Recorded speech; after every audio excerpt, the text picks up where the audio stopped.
बिस्मिल्लाहिर्रहमानिर्रहीम। अस्सलाम वालेकुम। 3 क्लास बेटे उर्दू की बुक खोलें।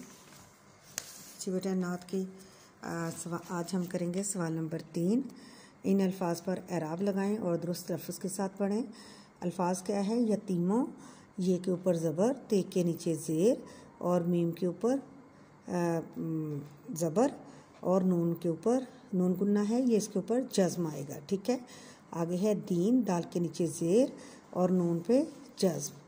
आगे दम है, दाल के ऊपर ज़बर, मीम के साथ इसको मिलाना है, मीम पे जज़्म। रोशनी, रे के ऊपर ज़बर, शीन के ऊपर ज़बर, नून के नीचे ज़ेर और छोटी या पे ऊपर जज़्म। मदीने, मीम के ऊपर ज़बर, दाल के नीचे ज़ेर, नून के ऊपर ज़बर। ठीक है। ये हमारे एराब हैं। आपने दोस्त लफ्ज़ के साथ इनको पढ़ना है और फिर इस तरह आप अच्छे से अपना एराब दे सकेंगे। आपको समझ होगी कि एराब कैसे करने हैं। अगला है हमारा सवाल नंबर 4। लफ्ज़ के आखिर में दान लगाएं और नए अल्फाज बनाएं। जैसे ये मिसाल है गुल दान। अब रोशन के साथ हमने क्या है, ये दान लगाना है। ये जो दान है तो रोशन दान यहाँ पे लिखना है।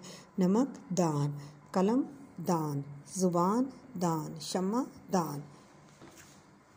जैसा कि ये देखें मैंने लिख दिया आपको, रोशनदान, नमकदान, ज़ुबानदान, कलमदान और इसी तरह शम्मादान। ठीक है। आपने इन दोनों सवालों को बुक के ऊपर हल करना है और याद करना है और इसको समझना है। ठीक है। अल्लाह हाफिज़।